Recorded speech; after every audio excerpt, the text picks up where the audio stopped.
Good evening. This is Akashvani. I'm Saira Mujtaba with the news at 9.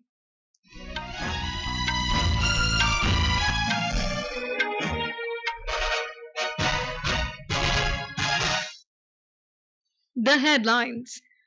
Prime Minister Narendra Modi says India is a beacon of growth and stability for the world. Highlights government's focus on ease of living, skill development and employment. Finance Minister Nirmala Sitharaman says government is committed to bring fiscal deficit below 4.5% by 2025-26. Death toll rises to 110 in landslides at Wayanad in Kerala. Relief and rescue operations underway. In Paris Olympics, Manu, Bhaker and Sarabjot Singh bagged second medal for India with bronze in 10-meter air pistol mixed team event. Indian hockey men's team beats Ireland 2-0 to lead Pool B. And in cricket, will Sri Lanka win the toss and elect a field against India in third and final T20 match at Pallekele.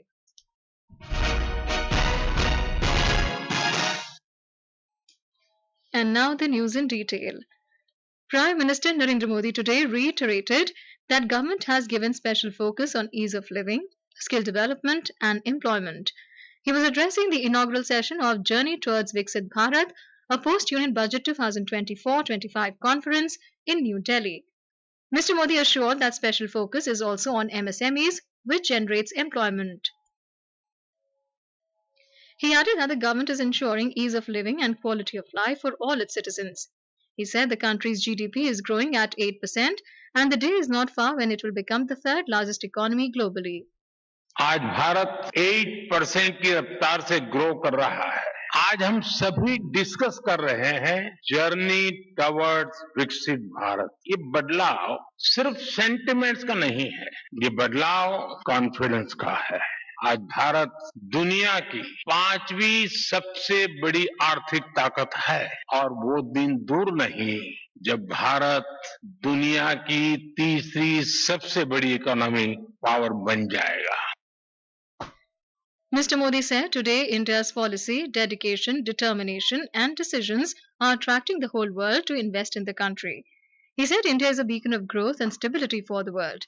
Mr. Modi highlighted that the speed and scale at which the government is building infrastructure is unprecedented. Minister of Commerce and Industry Piyush Goyal has said that India will be a developed nation by 2047, in which PM Gati Shakti will be a game changer. Addressing the session of Journey Towards Viksit Bharat, a post-Union Budget 2024-25 conference in New Delhi today, Mr. Goyal said the country will be a 35 trillion economy at that time.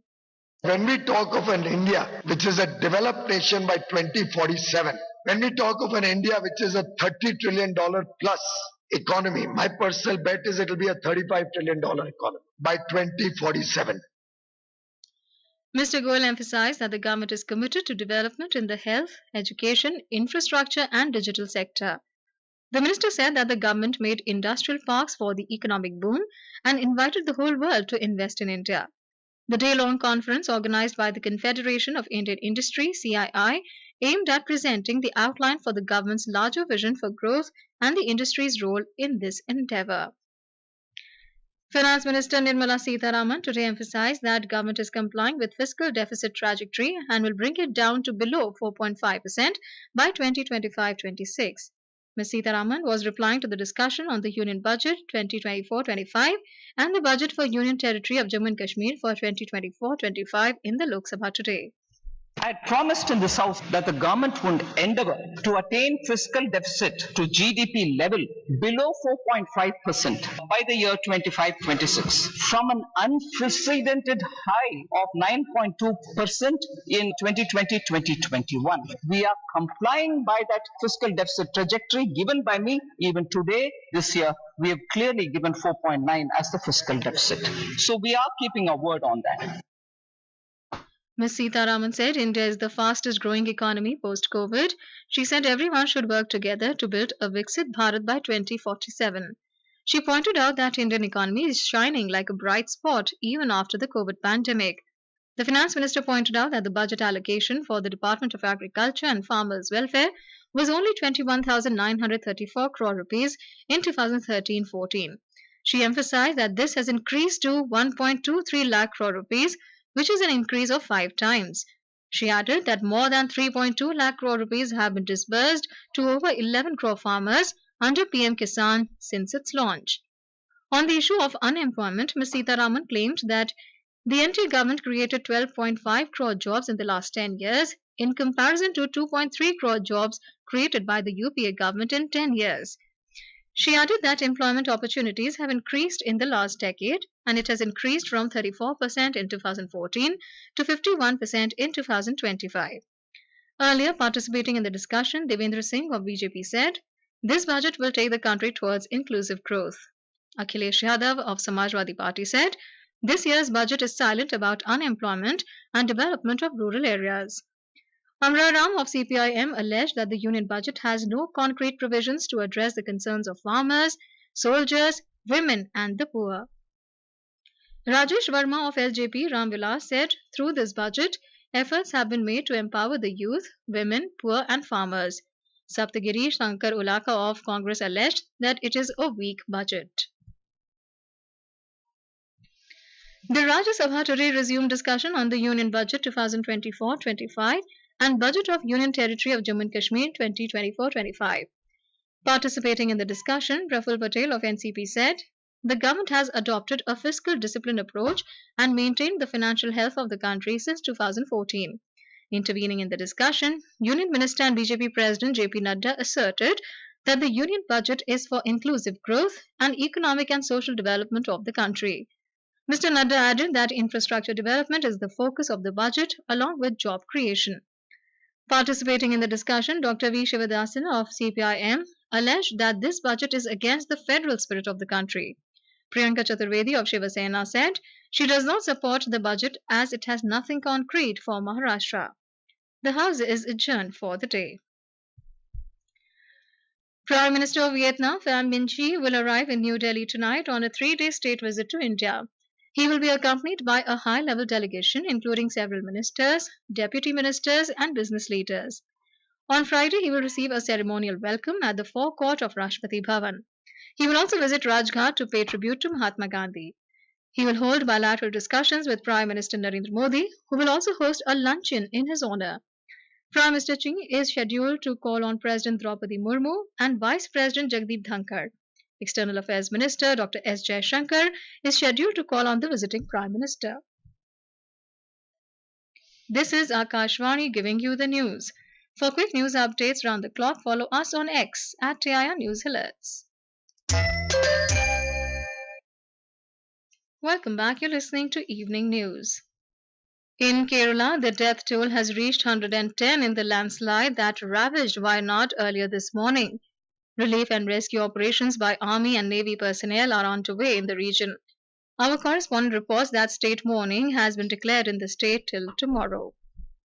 The Army, Navy and Air Force along with the NDRF and other agencies today launched a coordinated effort to save the lives of those hit by the landslide. IAF choppers conducted sorties to shift the seriously injured from Churalmala area to nearby hospitals.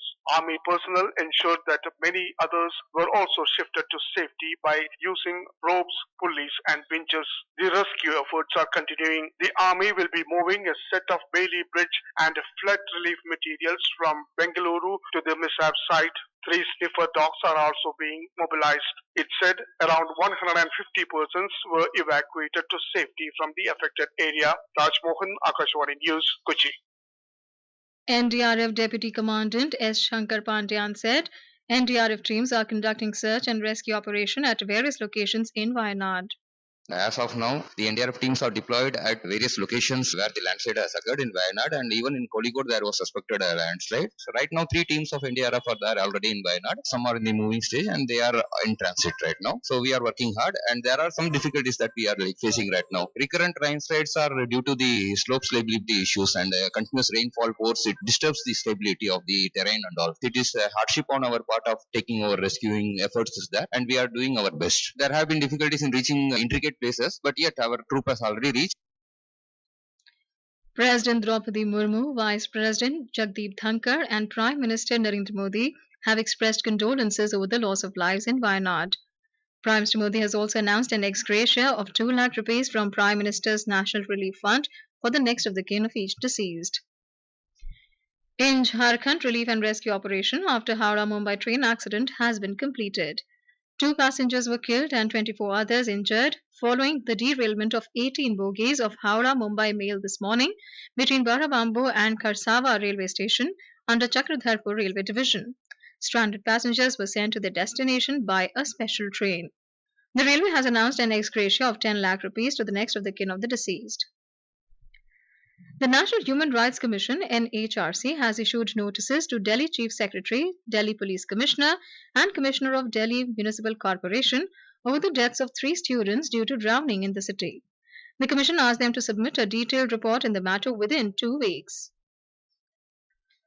In Paris Olympics, Manu, Bhaker and Sarabjot Singh today bagged second medal for India with bronze in 10-meter air pistol mixed team event, while Indian hockey men's team defeated Ireland 2-0 to lead Pool B.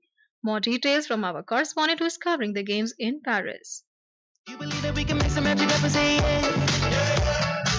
If you believe that we can make some magic up and say yeah. Yes, we on that do. 2 in 2 for Manu Bhaker. The shooter has won her second consecutive medal for India in Chataro in an unprecedented and remarkable showing. Manu, teaming up with Sarabjot Singh in the 10-meter air pistol mixed bronze medal match, defeated Lee Won-ho and Oh Ye-jin of South Korea 16-10. Manu is the first athlete from India after independence to win 2 medals at the same Olympics. The last time an Indian had achieved this feat was also in Paris in the year 1900 when Norman Pritchard claimed 2 medals in athletics. What an achievement. This is Sarabjot Singh's first Olympic medal. The duo spoke to Akashvani. आप कभी भी plan करके records नहीं बना सकते हो, records नहीं तोड़ सकते हो, बस आप अपनी तरफ से बेस्ट कोशिश कर सकते हो, जितना भी आप में पोटेंशियल है, जितनी भी आपने मेहनत की है उसको मद्देनजर रखते हुए. तो हमने भी सेम किया, हम दोनों की भागीदारी काफी अच्छी साबित हुई और हम बहुत बहुत खुश हैं. फोकस था और प्रेशर भी काफी ज्यादा था मेरे को, क्योंकि पहली बार ओलंपिक ऊपर से, और मैं ब्रीदिंग बहुत ज्यादा कर रहा था उस टाइम पे और पानी काफी पी रहा था कि प्रेशर ना आए, बट मैंने काफी कंट्रोल में रखा मैच को. Manu can get a hat-trick of medals if she triumphs in the 25-meter pistol event. Bhajan Kaur is playing in her first Olympics and survived the onslaught of a heat wave and 2 gritty opponents to make it to the round of 16 in the women's individual archery event at the beautiful Walid complex. In other sports, the Indian hockey team easily defeated Ireland to remain unbeaten in the tournament and on course for a medal charge. The beautiful city of light has been lit up by the star Indian badminton duo of Satvik Sairaj Ranki Reddy and Chirag Shetty, seeded third. They beat the Indonesian pair of Fajar Alfian and Muhammad Rian Ardianto in straight sets in their final Group C match to go through to the quarterfinals by topping their group. This is Shaurya Chaudhary reporting for Akashvani from Paris. We on that do. We're chasing the energy, make it move. In cricket, India were 102 for 5 wickets in 15 overs against host Sri Lanka in third and final T20 match at Pallekele International Cricket Stadium when reports last came in. Earlier, Sri Lanka won the toss and opted to bowl. India have already sealed the series by winning the first 2 games. After today's game, the 2 teams will move to Colombo for 3 one-day internationals.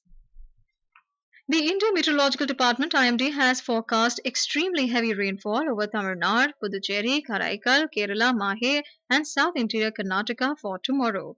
The weather agency has made similar forecast for Uttarakhand, Punjab, Haryana, Chandigarh, West Uttar Pradesh, Jammu Kashmir and Himachal Pradesh till Thursday. According to IMD, the monsoon trough is active and south of its normal position at mean sea level. It will gradually shift northwards during the next 4 to 5 days. And now, before we end the bulletin, the headlines once again. Prime Minister Narendra Modi says India is a beacon of growth and stability for the world. Highlights government's focus on ease of living, skill development and employment. Finance Minister Nirmala Sitharaman says government is committed to bring fiscal deficit below 4.5% by 2025-26. Death toll rises to 110 in landslides at Wayanad in Kerala. Relief and rescue operations underway. In Paris Olympics, Manu Bhaker and Sarabjot Singh bagged second medal for India and with a bronze in 10-meter air pistol mixed team event. Indian hockey men's team beats Ireland 2-0 to lead Pool B. And in cricket, host Sri Lanka win the toss and elect to field against India in third and final T20 match at Pallekele. For details of these stories and more, log on to our website www.newsonair.gov.in and News on AIR app. That's all in the news at 9. Good night.